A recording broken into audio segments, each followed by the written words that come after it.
go get a wax. They asked me, is it sensitive? Like, what do you think? It hurts when you touch it. I'm kidding, it really doesn't hurt when you touch it, but I am a big baby. I have a very low tolerance for pain.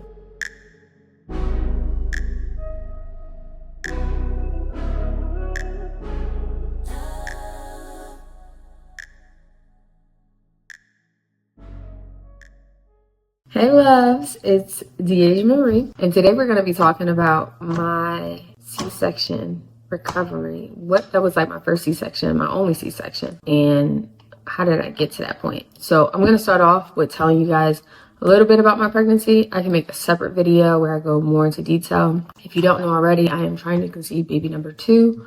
So I plan to do like videos once that happens. If it does happen, I'm praying that it does.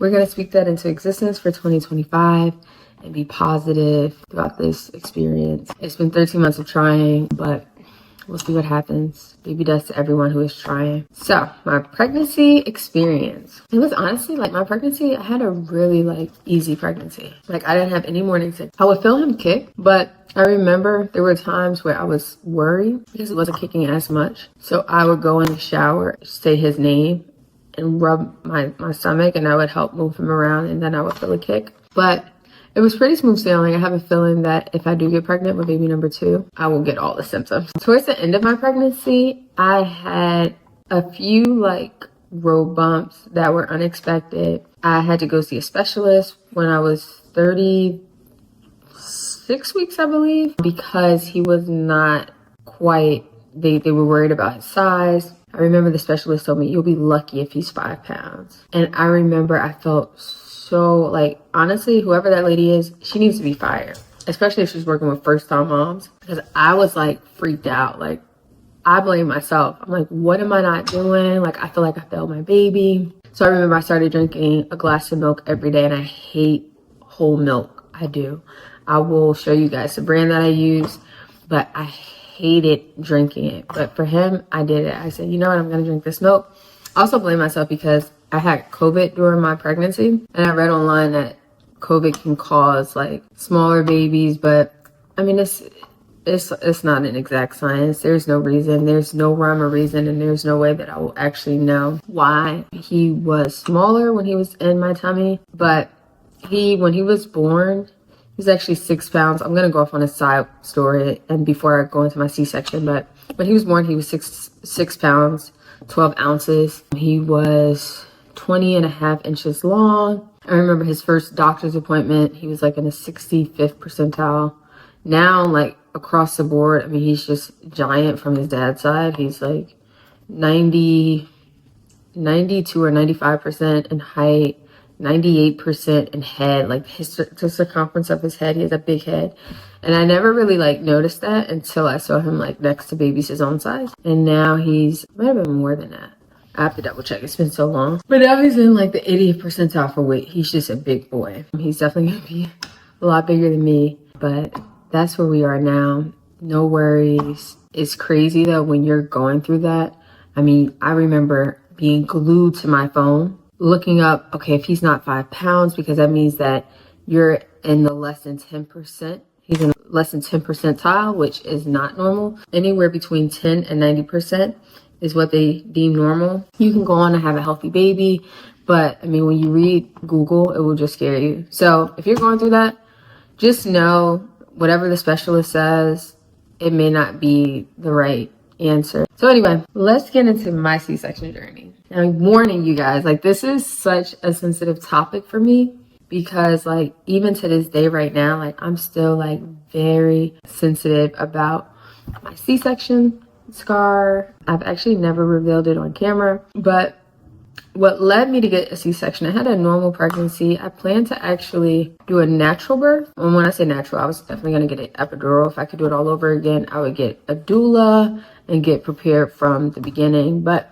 I did not do that. I didn't know what to expect. But towards the end of my pregnancy, along with the size complications, there were also other complications that I had. They said that my platelet levels were too low, and they said that I would not be eligible to get an epidural. So I would have to have my baby natural. Yeah. So the doctor gave me 2 options. I can have the baby natural or I can have a C-section. Now, if you are, I want you guys to pause for a minute. If you're pregnant right now and your doctor tells you that your platelet levels are too low, a good friend of mine had the same issue, and her gynecologist, her OBGYN, actually gave her steroids and it shot her platelet levels up. She went on to have her baby natural. She had no complications. She got an epidural and she is doing great. Baby girl is great. But I didn't know that that was available. Again, I'm a first-time mom. I didn't do much research. I did a lot of research on, you know, my baby and where he was and making sure that he was okay. And that was like my biggest concern. So I decided to go and get a C-section. We decided that it would be best for me to get a C-section. I had my C-section scheduled for June 1st at 2 p.m. And they told me that I would arrive a couple hours before they would, and they went through the whole protocol. Well, yeah, I had the surprise of a lifetime. I was on a toilet and then my water broke. And I mean, it was just like everywhere. It was on my pajamas. And yeah, I just could not believe that this was happening because I was scheduled to have my C-section literally a few hours like afterwards, like 12 hours later. And, you know, I look up, I remember I was in so much pain. I laid on the bathroom floor. If you're sick and you lay on the floor or like your bathroom floor, like it just provides like that cooling sensation and, you know, it helps you feel better. But yeah, I remember looking up and seeing my husband shave and it drove me nuts. I'm like, how are you shaving when I am in this pain? Like, how dare you shave when I'm having contractions? Like, why are we worried about you? Like, I'm having contractions. Like, this is painful. This is like the most pain that I've ever felt in my entire life. Like, it was excruciating. Like, you can't make it up. And I remember my bonus daughter, she came and she helped me get in a car. He was already, I think, was he in the car? No, I think he was grabbing like the diaper bag. So we're driving to Northside Hospital and we get there. I'm calling my doctor, and of course he cannot deliver the baby, but he recommended my current doctor, who's been phenomenal, to deliver our baby. So I get to the hospital. Yeah, my husband, when he talks, is causing me to have like crazy like contractions. You have to be quiet. It's like, I'm calling your mom. I don't care. Go over there. Go talk to her. Mom. Okay, I thought she was coming. Maybe she's not. But anyway, I remember before I went in, they asked me if I wanted any drugs. I'm like, yes, give me whatever you have. They had fentanyl and they had something else. But I remember they couldn't get my ring off, which is crazy because I've lost weight now. So my ring is big. But at that time, they could not get my ring off of my finger. So they just like wrapped something around it. And I went into the operating room. The nurse said 10, 9. I didn't make it past like 8. I was out, you guys, and I did not feel any pain. So when I woke up, honestly, I was like I felt like out of it. I didn't know what happened. I knew I had a baby. I could hear the baby. I wanted to meet the baby, but I was honestly like really out of it.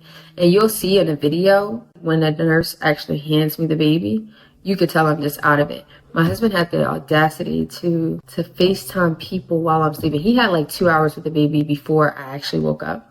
So he's FaceTiming people, but like when he does the screenshot, you could see me in the background and like, I mean, I'm like this.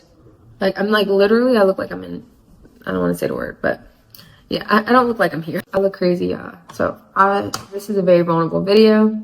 I'm showing everything. So I meet my baby and it was such an amazing experience. You know, we tried to get him to latch.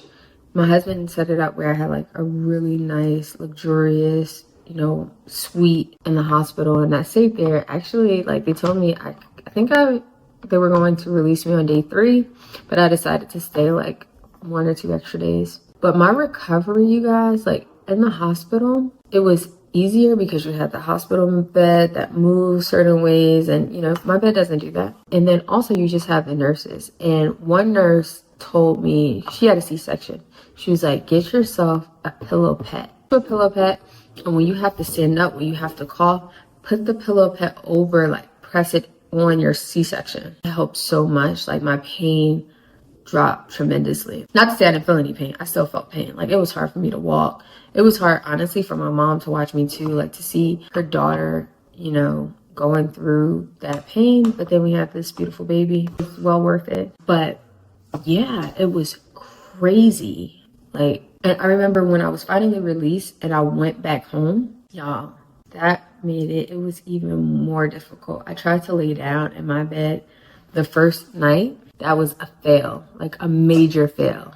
I could not lay flat. It was too painful. Like, see, a C-section is major surgery. Like, people don't realize that, but a C-section is major surgery.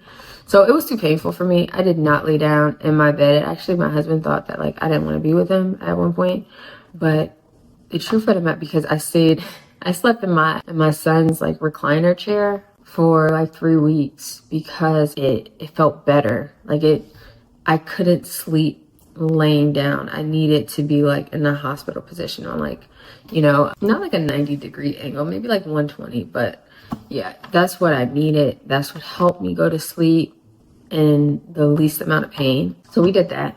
And I remember I would wrap my stomach. I'm going to link the products. If you are, you know, if you have a C-section, you need to get these products before you have your C-section if you know you're going to get one, because it will help you lose like your baby fat really, really fast. Like, one product that I got, I'll tell you guys about that, you know, is a tummy wrap. Keep it on at all times. I also, if you could use plastic, and it was like literally like a big glob of fat like over my C-section mark, and it was like very, like, I couldn't even see my C-section. Like, I couldn't see it because it was like this big glob of fat just like right over it. And so when my stomach went down, I really saw my C-section scar. And even now, like, I notice it a lot more. I'm going to show you guys what it looks like right now.